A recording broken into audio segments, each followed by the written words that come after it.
Right now, there are golf clubs sitting in closets, garages, and pro shop back rooms that the governing bodies of golf decided were too dangerous for competition. Not too ugly, not too expensive, too effective.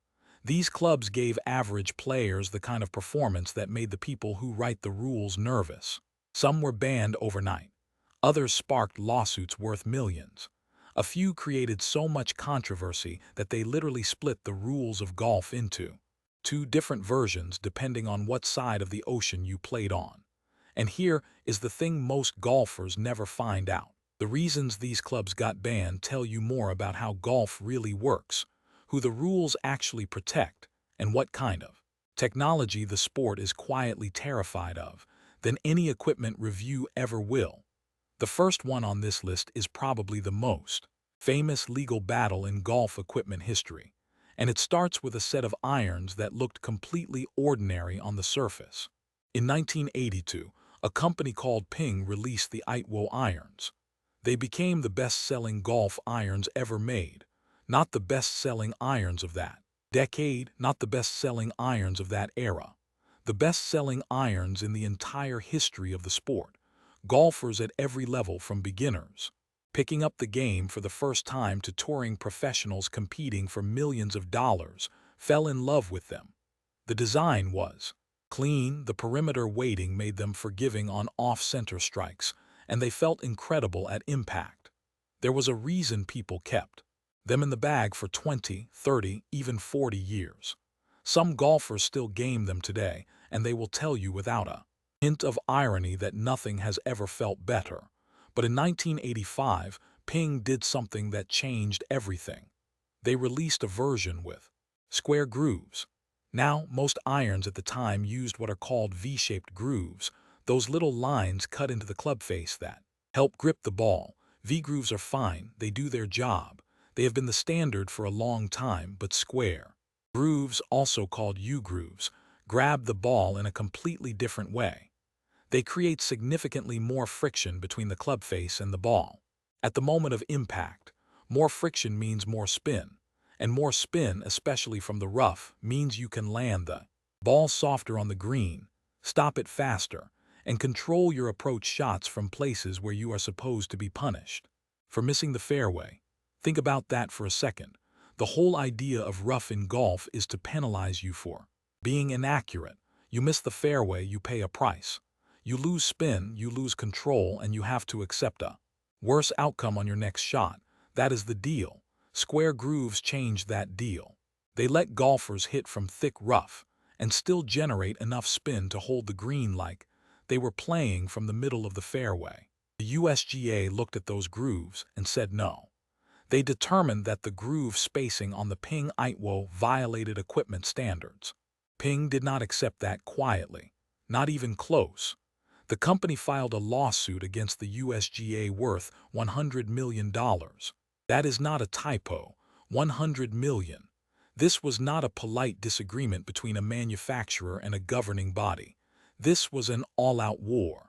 The founder of Ping, a man named Carsten Solheim, was an engineer by instinct, self-taught, and fiercely independent. He did not build the most popular irons in golf history just to watch them get pulled from the game by a committee. And he did not lose. A settlement was reached that allowed the Ping Eye2 to remain legal for tournament play under the rules of golf. That legal protection lasted for decades. It became one of the most unusual and powerful loopholes in the sport. Then, in 2010, when the USGA rolled out brand new groove regulations designed to limit spin from the rough across the board, something truly wild happened. Players like Phil Mickelson and John Daly realized that because of the old Ping lawsuit settlement, the original Preminus 1990 Ping Eye2 wedges were technically still legal. Even though they had the exact type of grooves, the new rule was specifically designed to eliminate. Phil Mickelson started gaming vintage Ping Eye2 wedges on the PGA Tour. He was not hiding it. He was making a point. It was technically within the rules, but it made the governing bodies furious. They had spent years writing an entirely new regulation to limit spin, And one of the most famous players in the world was legally using the exact clubs those rules were designed to ban, because of a legal agreement from 2 decades earlier. Ping eventually stepped in and voluntarily waived their legal rights, ending the loophole for professional play. But the point had already been made to everyone watching. A set of irons so effective that they required a $100 million lawsuit, a decades-long legal carve-out, and eventually a voluntary surrender by the manufacturer just to get them off the professional tour. That does not happen because a club is average. That does not happen because something is just okay. That happens because a club genuinely scared the people in charge of the sport. Another powerful one on this list caused something that had never happened before in the modern game. It split the rules of golf in half. In the year 2000, Callaway Golf, one of the biggest names in the equipment industry, introduced a driver called the ERC. It was a beautiful, sleek, dark-colored club with a thin forged titanium face that did something drivers were not supposed to do at that level. It flexed. When the ball struck the face of the ERC, the club face bent inward slightly on impact, stored that energy, and then snapped back, launching the ball forward with a trampoline-like effect that sent it noticeably farther than a standard driver could. The technical measurement for this is the coefficient of restitution, or core. The USGA had set a hard limit for core at 0.83. That was the line. Every conforming driver on the market had to stay at or below that number. The Callaway ERC blew past it. The USGA tested the club and declared it non-conforming, banned from all USGA-sanctioned play. No professional, no amateur competing under USGA rules could put it in the bag. But here is where the story takes a turn that nobody expected. The R&A, the organization that governs golf, everywhere else in the world outside the United States and Mexico, looked at the exact same club and came to a completely different conclusion. They decided that extra distance off the tee was not, by itself, a threat to the integrity of the game. Their researchers at the University of Birmingham spent over 2 years studying the issue and concluded that the performance gains did not warrant a ban. So for a period of time, there were literally 2 different sets of rules for the game of golf depending on where you were playing. You could use the ERC in the British Open. You could use it in the Ryder Cup when it was held in Europe. A player named Pierre Folk used the ERCII when he finished runner-up at the Match Play Championship in Australia. But you could not use the same club at the Masters or the US Open. One club, 2 different governing bodies, 2 completely opposite judgments. Ely Callaway, the founder and CEO of Callaway Golf, made a decision that no major premium golf brand had ever made before. He started selling the ERC in the United States to recreational golfers, knowing full well and openly admitting that it did not conform to USGA rules. He even put it right on the marketing. His argument was simple and it was powerful, and it resonated with millions of golfers. There are 2 games of golf. There is competitive tournament golf, played by a tiny fraction of the golfing world under strict rules. And then there is the game that the other 95% of golfers actually play on weekends with their friends. Why should the rules designed to protect the integrity of professional competition restrict technology that could make Saturday mornings more enjoyable for everyone else? He even got Arnold Palmer to promote a conforming alternative called the Hawkeye, while the ERC was sold separately with a clear label explaining its non-conforming status. The ERC did not just push boundaries, it forced the entire sport to have a conversation about who equipment rules actually exist to serve. That conversation has never really ended. It comes up every single time a new restriction is proposed. If you are still with me and learning something new, drop a comment below. Let me know which of these banned clubs you had never heard of before. And if you have not hit that subscribe button yet, now is a good time. This is the kind of channel where you actually walk away knowing something. One of the most overlooked bans in golf history did not target a club at all. It targeted a golf ball. and the story behind it is almost too strange to believe. In the mid-1970s, two scientists who did not even play golf invented a ball with an asymmetrical dimple pattern. Around the equator of the ball, the dimples were shallow and truncated. At the poles, the dimples were deep and spherical. When the ball was placed on the tee with the arrow printed on it pointing at the target, this specific pattern reduced side spin during flight. It was not a gimmick. It was not marketing. It was pure aerodynamics backed by physics, designed by people who understood how objects move through air. The result was a golf ball that self-corrected hooks and slices by up to 75%. Not a small improvement. A massive, measurable, undeniable correction of the single most common problem in recreational golf. They called it the Polara. It went on sale in 1977 and sold over 300,000 balls. In just a few years, recreational golfers were ecstatic. People who had been losing balls into the trees and slicing into the next fairway for years were suddenly hitting it straight. Then the USGA got involved. They tested the Polara and confirmed that it worked exactly as advertised. The ball corrected hooks and slices.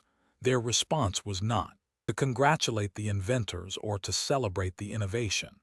Their response was to create an entirely new rule. In 1981, the USGA introduced the symmetry rule, which required all golf balls to be spherically symmetrical. That means the dimple pattern could not be designed to perform differently based on how the ball was oriented on the tee. That rule was written specifically to ban the Polara. There is no ambiguity about that. The Polara was the reason the rule was created. The company behind the ball sued the USGA on antitrust grounds, and after 7 years of legal fighting, the USGA settled and paid the company $1.4 million. Part of the settlement agreement was that the ball would be pulled from the market. It disappeared for over 20 years. Then in 2010, a new company that had acquired the rights brought it back with even better technology. The updated Polara Ultimate Straight could reduce slices and hooks by 75% in independent robotic testing at a facility called Golf Labs in San Diego. A New York Times journalist tested it on a driving range and wrote that he simply could not hit a bad shot. An ABC News correspondent reported the same experience. He teed it up, swung with his normal slice, and the ball flew straight and true down the fairway. He said he was in shock. The USGA's response was immediate and predictable. They said the new version would not conform either, just like the original. It was still banned from any sanctioned competition. But here is the part that most golfers completely miss, and it is the most important part of this entire story. Less than 10% of golfers worldwide have an official handicap. Less than 5% of all rounds played on this planet are conducted under USGA or R and a sanctioned rules. That means for over 95% of the golf being played in the world, the Polara is perfectly legal. You can buy it right now. You can tee it up in your weekend round, your charity scramble, your buddy game, your casual 9 holes after work. All of it. The USGA banned a ball that most golfers could use without breaking a single rule that actually applies to them. And they did it because it worked too well.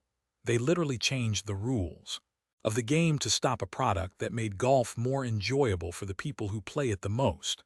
The next one changed how putting was performed at the highest level of the game, and when it was finally addressed, it ended the careers of more than a few professionals who had built their entire livelihood around a specific technique. Starting in the 1980s, golfers began experimenting with long putters. These were putters significantly longer than standard length, sometimes reaching all the way up to the golfer's chest or chin. The player would brace the top end of the putter against their body, anchoring it to create a fixed pivot point, almost like a pendulum swinging from a hinge attached to the sternum. This eliminated a tremendous amount of the small muscle movement that causes inconsistency in putting, the nervous twitch, the pressure-induced jab under the lights on a Sunday afternoon, the yips, that mysterious condition. where a golfer's hand seemed to betray them at the worst possible moment. Anchoring smoothed all of that out by removing the hands as the primary control point and turning the stroke into a mechanical, repeatable motion. For decades, the USGA and R&A watched this happen and let it go. It was a niche thing. It was mostly used by players who were struggling with their putting or aging out of their best years, and nobody saw it as a real competitive advantage. But then everything changed in a very short window. Keegan Bradley won the 2011 PGA Championship using a belly putter anchored to his midsection. It was the first time a major championship was won with an anchored putter, and it opened a floodgate.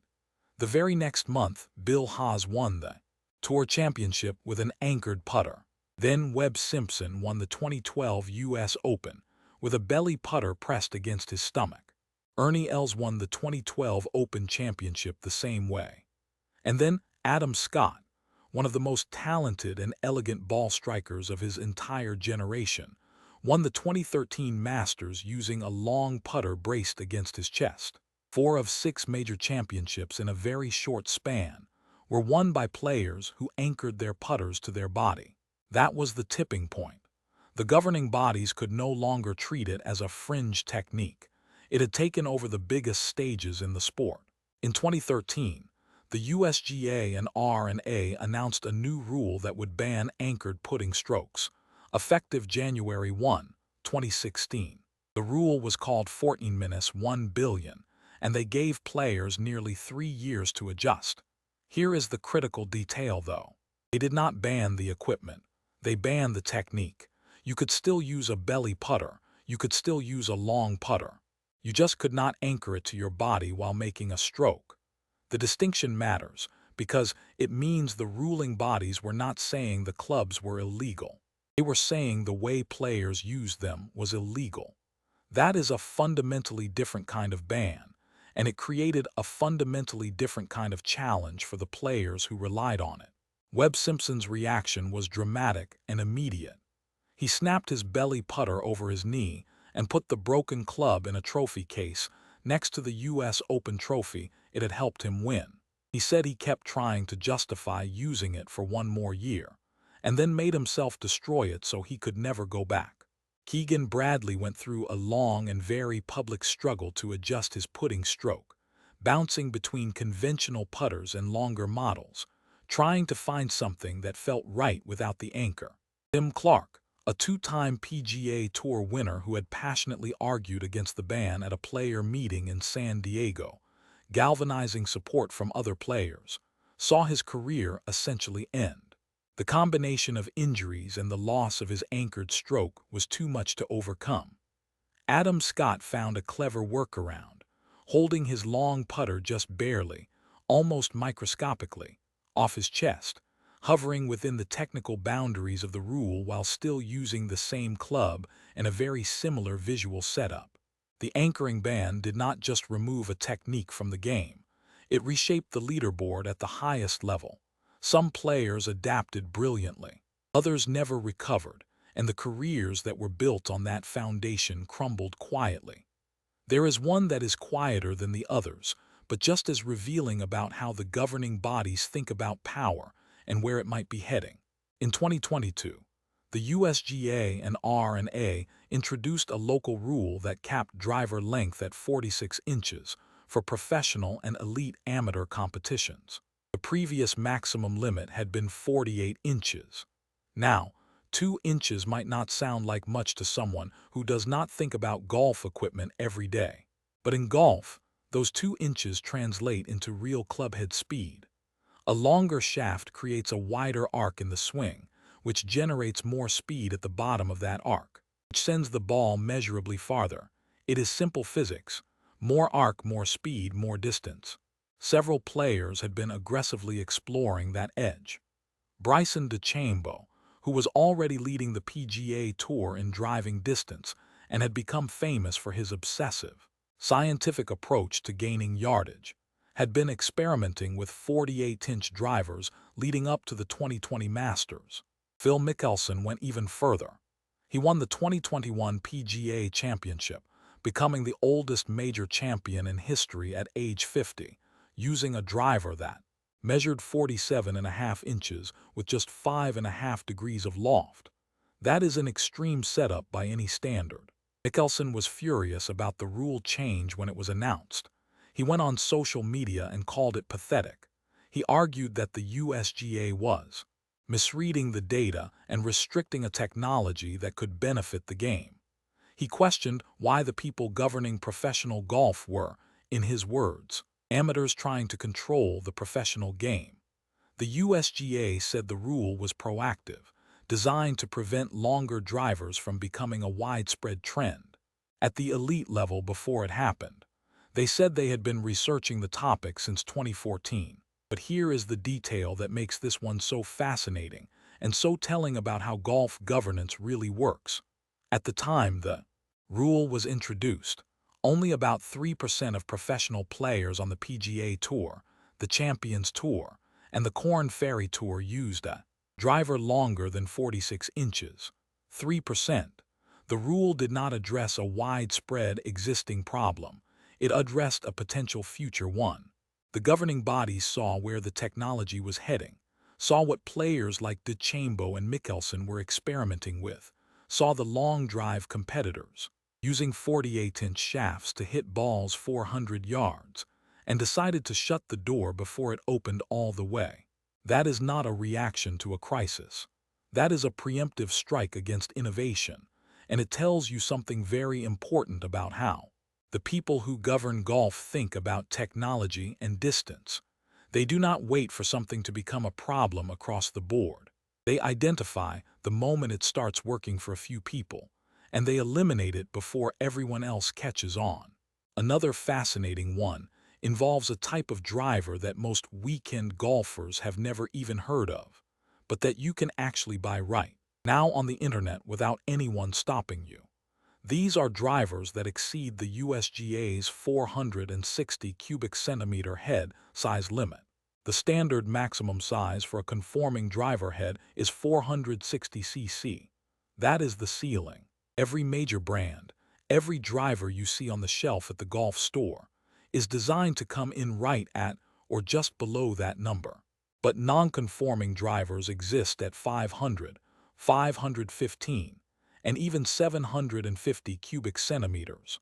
The bigger the head, the larger the sweet spot, the more forgiving the club becomes on off-center hits, and the more surface area you have to generate ball speed even when you do not catch it perfectly in the middle. On top of the sheer size advantage, many of these oversized drivers also exceed the core limit. The face flexes more than a legal club is allowed to. Some feature forged beta titanium faces that produce a trampoline effect well beyond the 0.83 maximum that conforming drivers must stay under. The combination of an oversized head and a hot face creates a club that is significantly longer off the tee and significantly more forgiving than anything you will ever find in a sanctioned competition. Companies like Crank Golf and others have built their entire business around making drivers for the long drive circuit, where USGA conforming rules do not always apply, and the only thing that matters is how far the ball goes. Kyle Berkshire, one of the biggest names in competitive long drive, has used 48-inch drivers with specifications that would never pass USGA testing in a million years.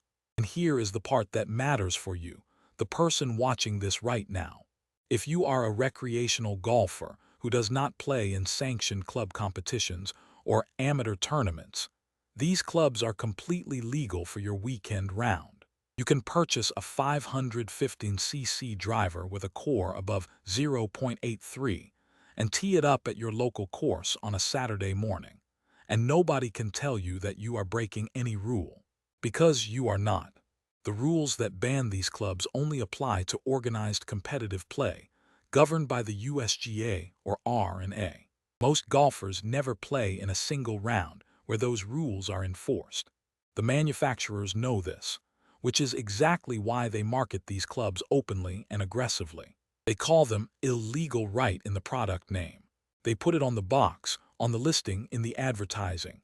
But illegal in this context only means non-conforming to tournament standards. For the vast majority of golfers, they are simply available, sitting there waiting to be used. Whether you choose to buy one is a personal decision. But the fact that entire companies are built around making clubs that are too effective for competition tells you everything you need to know about how much raw performance the rules of golf are deliberately keeping off the table. The last one on this list is a rule change that affected more golfers than any other item we have talked about today. And the most remarkable thing about it is that most of those golfers had absolutely no idea it happened. In 2010, the USGA and R&A implemented sweeping new groove specifications for irons, wedges, hybrids, and fairway woods. The change targeted every club in the bag, with a loft of 25 degrees or more. Before 2010, many clubs, especially wedges, featured what were known as U-shaped or square grooves. These grooves were aggressive by design. They bit into the cover of the ball at impact and created enormous amounts of backspin, especially on shots hit from the rough. If you hit an approach shot from 4 inches of thick, wet rough with a wedge that had premonous 2010 grooves, you could still spin the ball aggressively and stop it on the green like you were playing from a perfect lie in the middle of the fairway. That is not how the game is designed to work. Missing the fairway is supposed to cost you something. The rough is supposed to be a penalty. You hit a bad drive, you end up in the thick stuff, and your next shot is supposed to be harder. You are supposed to lose spin, lose control, and have to accept a worse outcome. That is the fundamental bargain of golf course design. Square grooves changed that bargain. They let golfers escape the rough with minimal consequences. The USGA decided this was reducing the penalty for inaccuracy too much, particularly at the professional level, where the best players in the world were hitting out of the rough and stopping it next to the pin like it was nothing. They introduced new specifications that required shallower, more rounded groove edges, which reduced the amount of friction a club could generate on the ball, and therefore limited the spin that could be produced from bad lies. At the professional level and in elite amateur competition, this rule went into effect immediately. For recreational and club-level amateur golfers, there was a very long grace period. Clubs manufactured before 2010 could still be used in non-elite amateur competition for years. The governing bodies wanted to give golfers time to transition naturally, without forcing everyone to buy new equipment overnight. But eventually, the deadline came. As of January 2024, those premonous 2010 clubs with non-conforming grooves are no longer legal in any competition played under the full rules of golf. That means if you have a set of wedges or irons that you bought before 2010, and you still play in any kind of organized club competition, medal play, match play, league events, anything governed by the rules, those clubs might now be illegal. And here is the reality. Most golfers have absolutely no idea. They are playing in Saturday morning tournaments and Thursday afternoon leagues with equipment that technically does not conform anymore. And nobody is checking. Nobody is standing on the first tee with a list of conforming clubs and going through your bag piece by piece. The enforcement of this rule at the amateur level is almost entirely on the honor system. But the rule exists because those grooves were too effective. They allowed players at every level to escape trouble too easily, and the governing bodies decided that was not acceptable for the long-term integrity of the game. If you still have a set of older wedges tucked away in the garage or sitting in the corner of your bag, they might quietly be some of the most effective clubs you have ever owned, for exactly the reasons they are no longer allowed. So here is what this all adds up to when you step back and look at it honestly. Every single ban on this list happened for the same underlying reason. The equipment worked too well. It made the game too easy or too forgiving, or too accessible in ways that the governing bodies of golf decided crossed a line. Sometimes that line was about competitive fairness. Sometimes it was about preserving tradition and the essential character of the game.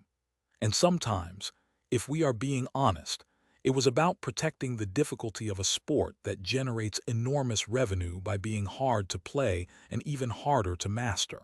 If you made it to the end of this video, you now understand more about how the rules of golf actually function than most people who have played the game for their entire lives. You know about the lawsuits, you know about the loopholes, you know about the technology that works so well it has to be hidden from competitive play. And here is what I want you to do with that knowledge. Pick one thing from this list, just one. Maybe it is the story of the Polara ball that corrects your slice, and you decide to try a sleeve of them in your next casual round just to see what happens. Maybe it is the fact that non-conforming oversized drivers exist that could add real, measurable distance for a recreational player who is never going to enter a sanctioned tournament. Maybe it is just knowing that the wedges you inherited from your dad might be from the era of grooves that the USGA spent a decade and millions of dollars trying to eliminate from the sport. Whatever it is, use it. Knowledge that sits in your head doing nothing is worthless. The smartest golfers are not always the ones with the best swings or the prettiest equipment. They are the ones who understand the system they are playing in, the rules that govern it, and the edges that exist within those rules for people willing to pay attention. That is the kind of advantage that compounds over time, in golf and everywhere else. If this changed how you think about the game, hit subscribe. I will keep showing you things like this, the kind of information that makes you sharper, smarter, and harder to fool. I will see you in the next one.